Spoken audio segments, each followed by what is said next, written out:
Hello friend, আজকে আমি চলে এসেছি নতুন একটা ব্লগ নিয়ে। আজকে হচ্ছে রান্না করতে। আজকে আমি হাঁসের মাংস এই প্রথমবার রান্না করব। মাংসটা আমি ভালো করে ধুয়ে নিয়েছি। ধুয়ে নেওয়ার পরে এখানে মশলাগুলোকে বেটে নিয়েছি। জিরে, হলুদ, লঙ্কা, তারপরে হচ্ছে পেঁয়াজ, রসুন আর কটা কাজু, সমস্ত মশলাগুলোকে দিয়ে আমি মিক্স করে নিয়েছি। মিক্সচারে করে নিয়ে কিছুটা জল বেরিয়েছে, জলটা আমি রেখে দিয়েছি যেহেতু ঝোল করতে কাজে লাগবে। আর এখানে আমি আলুটাকে ফাইনালি ধুয়ে নিয়েছি। ধুয়ে নিয়ে আলুটাকে সেদ্ধ করে নিয়েছি। নিয়ে কিছুটা তেল দিয়ে আলুটাকে ভেজে নিয়েছি যেহেতু পরে আলুটা ছাড়বো।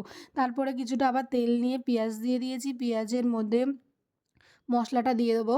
মশলাটা দেওয়ার পরে কিছু কাজু দেবো আর একটু এলাচ দেবো।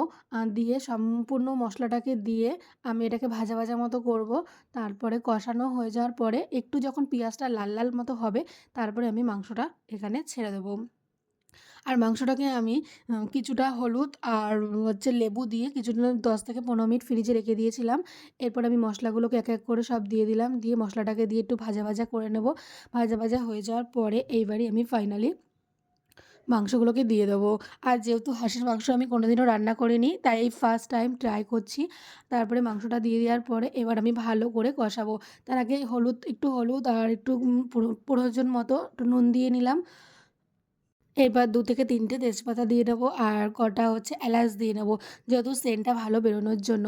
এরপরে ১০ থেকে ১৫ মিনিটের জন্য এরকম করে কষাবো। কষানো হয়ে যাওয়ার পরে যেহেতু কষানো অনেকটাই হয়ে গেছে, ১৫ মিনিট ধরে কষানো হচ্ছে, তারপরে ফাইনালি হয়ে যাওয়ার পরে আমি প্রেসার কুকারে ৬ থেকে ৭ টা সিটি দিয়ে নেবো।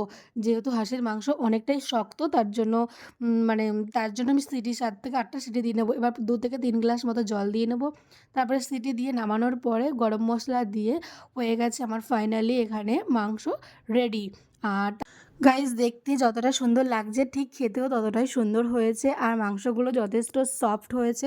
বাট আমার ভিডিওটা আমি এখানেই শেষ করছি। By friend.